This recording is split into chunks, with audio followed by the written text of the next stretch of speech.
Aspirations हमें भारत की automotive industry में दिखाई देती हैं। बीते साल में भारत की ऑटो इंडस्ट्री करीब 12% की ग्रोथ से आगे बढ़ी है। Make in India, make for the world के मंत्र पर चलते हुए अब एक्सपोर्ट भी बढ़ रहा है। इतनी तो दुनिया के कई देशों की पॉपुलेशन नहीं है जितनी हर साल भारत में गाड़ियां बिक रही हैं। एक साल में करीब 2.5 करोड़ गाड़ियां बिकना ये दिखाता है कि भारत में डिमांड लगातार कैसे बढ़ रही है।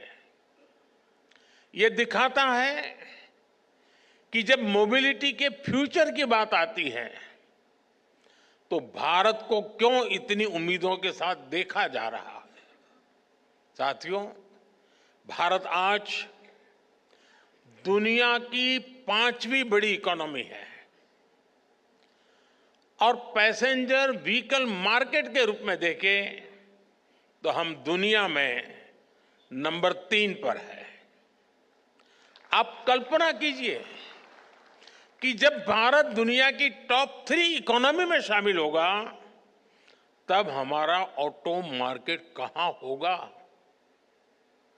विकसित भारत की यात्रा मोबिलिटी सेक्टर के भी अभूतपूर्व ट्रांसफॉर्मेशन की कई गुना विस्तार की यात्रा होने वाली है।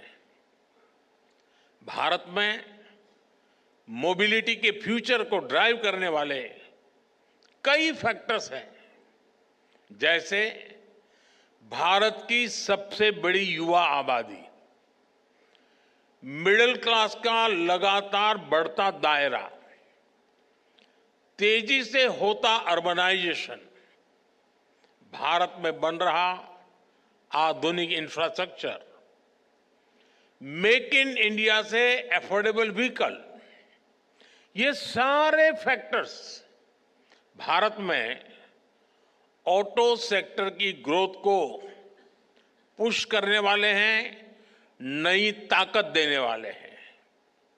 साथियों, ऑटो इंडस्ट्री के विकास के लिए नीड और एस्पिरेशंस ये दोनों बहुत जरूरी होते हैं और सद्भाग्य से भारत में आज ये दोनों वाइब्रेंट है। आने वाले कई दशकों तक भारत दुनिया का सबसे युवा देश रहने वाला है। यही युवा आपका सबसे बड़ा कस्टमर है।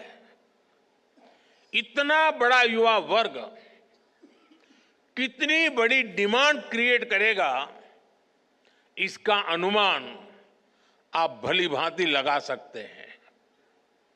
आपका एक और बड़ा कस्टमर भारत का मिडिल क्लास है। बीते 10 वर्षों में 25 करोड़ भारतीय गरीबी से बाहर निकले हैं।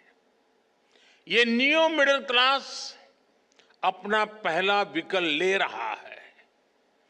जैसे जैसे तरक्की होगी, ये अपने व्हीकल को भी अपग्रेड करेंगे और इसका बेनिफिट ऑटो सेक्टर को मिलना पक्का है। ईज ऑफ ट्रेवल आज भारत की बड़ी प्राथमिकता है। पिछले वर्ष के बजट में इंफ्रास्ट्रक्चर के निर्माण के लिए 11 लाख करोड़ रुपए से अधिक रखे गए थे। आज भारत में मल्टी लेन हाईवे का, एक्सप्रेसवे का जाल बिछ रहा है। पीएम गति शक्ति नेशनल मास्टर प्लान से मल्टी मॉडल कनेक्टिविटी को गति मिल रही है। इससे लॉजिस्टिक कॉस्ट कम हो रही है। नेशनल लॉजिस्टिक पॉलिसी की वजह से भारत दुनिया में सबसे कॉम्पिटिटिव लॉजिस्टिक कॉस्ट वाला देश होने वाला है। इन सारे प्रयासों की वजह से ऑटो इंडस्ट्री के लिए संभावनाओं के अनेक नए द्वार खुल रहे हैं। देश में गाड़ियों की डिमांड बढ़ने के पीछे भी ये भी एक बड़ी वजह रही है। साथियों, आज अच्छे इंफ्रास्ट्रक्चर के साथ साथ नई टेक्नोलॉजी को भी इंटीग्रेट किया जा रहा है।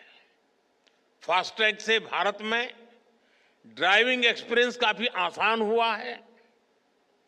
नेशनल कॉमन मोबिलिटी कार्ड से भारत में सीमलेस ट्रैवल के प्रयासों को और बल मिल रहा है। अब हम स्मार्ट मोबिलिटी की तरफ बढ़ रहे हैं। कनेक्टेड व्हीकल्स, ऑटोनोमस ड्राइविंग की दिशा में भी भारत तेजी से काम कर रहा है। नई गति मिली है।